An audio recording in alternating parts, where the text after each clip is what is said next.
আপনারা বাইট নিচ্ছেন এবং আশা করব আপনাদের এই সুন্দর সংবাদ সারা ইন্ডিয়া এবং সারা ওয়ার্ল্ড দেখবে এবং যে সমস্ত প্যারেন্টস এখানে আছেন এবং যারা আসেননি তাদের বাচ্চারা অন্তত চেস শিখুক, শুধু এইটুকু বলতে পারি। আর শুরু বলতে আমি আমি ঈশ্বরের কাছে বলতাম, ঠাকুর আমার ছেলে হোক বা মেয়ে হোক, যেই হোক আমি চেসে ভর্তি করব। আমি নিজে একজন চেস পাগল আর কি। আমার ঘরে যদি কখনো যান তাহলে বুঝবেন যে আমার চেসের প্রতি প্যাশনটা কোন জায়গায় আছে। তোর যখন 5 বছর শুরু হলো, 5 বছর যখন হলো, আমার বন্ধুর কাছে ওকে আমি হাতে খড়ি দিলাম। তো আস্তে আস্তে দেখলাম চেষ্টা ভালো শিখছে, ধরে নিচ্ছে। প্রথম ন্যাশনাল সিলভার পেল 2016 সেপ্টেম্বর পন্ডিচেরি থেকে। ওই যে যাত্রা, এরপরে এমন একটা সাল যায়নি ও যে ন্যাশনালে র্যাঙ্ক করেনি। তারপর একাধিকবার national gold, Commonwealth gold, Asian silver, এবং ইন্ডিয়া গভর্নমেন্ট ওকে 8 বার বিদেশে ওয়ার্ল্ড চ্যাম্পিয়নশিপ খেলতে পাঠিয়েছে। এই সবে 5-6 দিন হলো এসছে মন্টিনিগ্রো থেকে জুনিয়র 20 ওয়ার্ল্ড চ্যাম্পিয়নশিপ খেলে। ওর কিন্তু বয়স এখন 15 বছর 10 মাস। আপনি ওকে পুরো মানে কোচিংটা দিয়েছেন প্রথম অবস্থায়?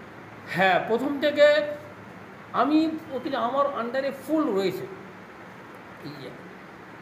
মাঝখানে দীপেন্দুটা কোচিংয়ে দিয়েছিলাম অল্প কিছু বছরখানেকের জন্য, তারপরে ঠিক আমার পছন্দ হচ্ছিল না। আমি নিজে তো একটু চেস মানে প্যাশন বললাম, প্রচুর স্টাডি করি চেস নিয়ে, তো ঠিক পছন্দ হলো না বলে তারপরে মাঝখানে পুরো আমার দায়িত্বে রাখলাম।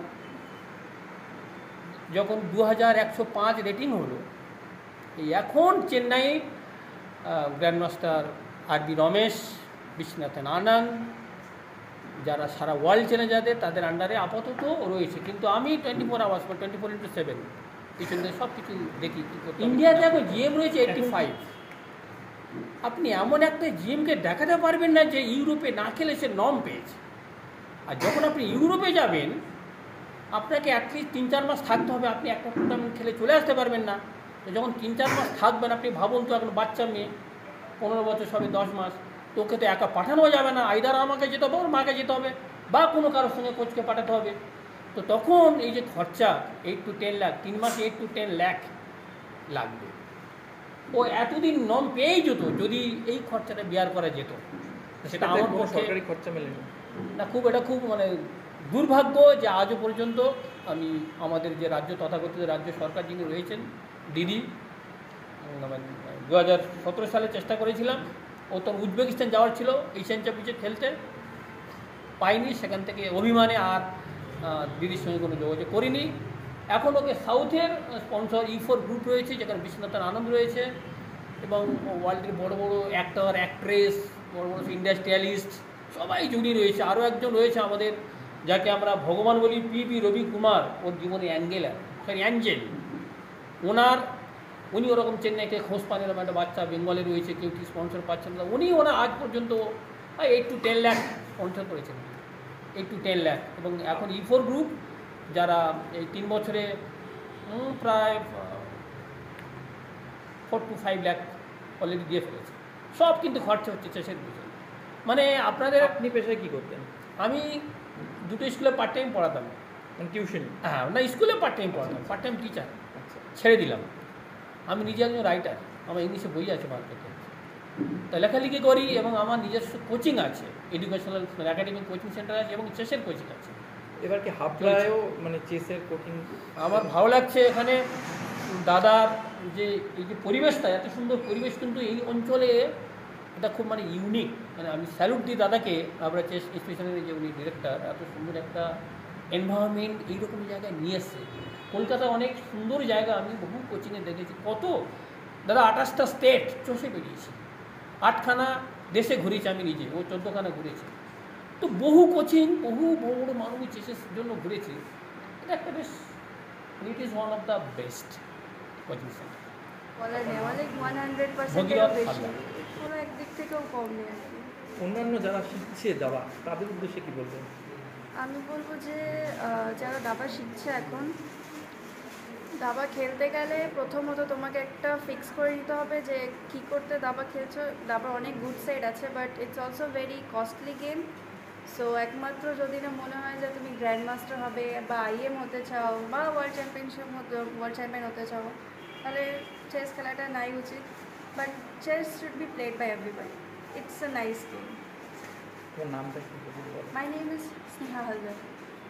একবার বলুন, আমার নাম স্নেহা হালদার, কোথায় বাড়ি? বাড়ি কলকাতা। আপনাদের ক্লাস চলছে? আমাদের প্রথম এটা স্টার্ট করি 27শে অক্টোবর, ঠিক আছে। তো প্রথম এটা যেটা ভাবনাটা ছোটোবেলা থেকে আমার খুব দাবা খেলার ইচ্ছে ছিল, তো সেরকমভাবে আমি কখনো সুযোগ পাইনি। তো সেটাই আর কি বড় হয়ে এখন মেয়েকে শেখানো হয়, সে আমার ইচ্ছাটাই আর কি মেয়ের উপর দিয়ে ইয়ে করছে। তো মেয়েকে খেলতে নিয়ে যাওয়া বিভিন্ন জায়গায়, তো সবাই জিজ্ঞেস করে যে হাবড়ায় কোথাও আছে কিনা, এবং সেই জন্য আমি চেষ্টা করেছি যাতে হাবড়ার আশেপাশের মানুষরাও এখানে বাচ্চারা শিখতে পারে। তো সেই ভাবনা নিয়েই আর কি হাবড়াতে আমি একটা প্রতিষ্ঠান তৈরি করার চেষ্টা করেছি। এটা কবে থেকে আরম্ভ করা এটা হয়? 27শে অক্টোবর থেকে শুরু হয় ফার্স্ট। আজকে মূলত কে কে এসে? আজকে আমাদের এখানে উপস্থিত হয়েছে স্নেহা হালদার, কমনওয়েলথ গেমসে যিনি গোল্ড মেডেল পেয়েছেন, ন্যাশনালে একাধিকবার গোল্ড মেডেল পেয়েছে, এছাড়াও এশিয়ানে সিলভার পেয়েছে। তো আজকে ওকে নিয়ে আসার কারণ হচ্ছে বাচ্চাদের, যাতে বাচ্চাদের সাথে ও একটু খেলতে পারে, উৎসাহ দিতে পারে, এবং তার দেখা দেখি যেন আরও 5টা বাচ্চা ওদের দেখে উৎসাহিত হয়ে আমাদের এখানে শিখতে আসে, সেই ভাবনা নিয়েই আজকে। কতজন স্টুডেন্ট আছে? এখনো পর্যন্ত 8 জন স্টুডেন্ট হয়েছে। তো এইভাবে চলছে। আচ্ছা, এই বাইরে কি এরা কোথাও কোনো এইভাবে চেষ্টা হ্যাঁ, করেছে? আত্রেই দাস বলে একটি বাচ্চা এখন খেলছে, ঠিক আছে। তো অনেকবারই খেলেছে, র্যাপিড খেলেছে, তারপর ডেটিংও খেলেছে অলরেডি, এবং গিয়ে অনেক জায়গায় প্রাইজও পেয়েছে। এখন তো মোবাইলে সবাই বন্দি থাকে, বাচ্চা কাচ্চা এই। হ্যাঁ, সেখান থেকে এটারও একটা উদ্দেশ্য যে সব বাচ্চারা এখন মোবাইল অ্যাডিক্টেড হয়ে গেছে। তো সেই জন্য আর কি সেখান থেকে যদি কেউ বেরিয়ে আসতে পারে, তো আমার মনে হয় গার্জিয়ানদেরও একটু এগিয়ে আসা। আমার পরিচয় দেবো। আমার নাম অর্ণব দাস, চেস ইনস্টিটিউশন।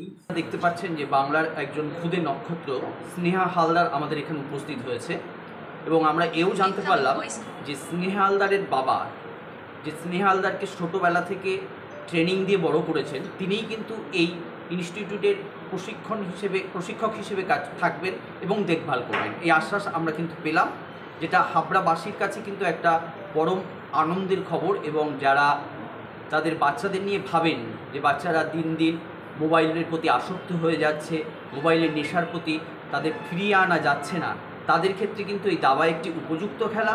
আমরা সবাইকে আহ্বান করছি যে সবাই হাবড়া এই যে চেস ইনস্টিটিউট আছে তাতে সবাই যোগাযোগ করে তাদের বাচ্চার ভবিষ্যৎ গড়ার জন্য। স্নেহার কোচিংও কি ওর বাবাই দিতেন? হ্যাঁ, ছোটোবেলা থেকে স্নেহার কোচিং বাবাই দিয়েছিলেন, এখনও তিনি কোচিং করেন, দেখভাল করেন। স্নেহা তো এখন অনেক বড় মাপের একজন প্লেয়ার, কিন্তু তার প্রথম আইকন কিন্তু তার বাবা। নন্দিনী পালের রিপোর্ট, সঙ্গম নিউজ। মন্ত্র নয়, বিশ্বাস কণ্ঠে ও কলমে।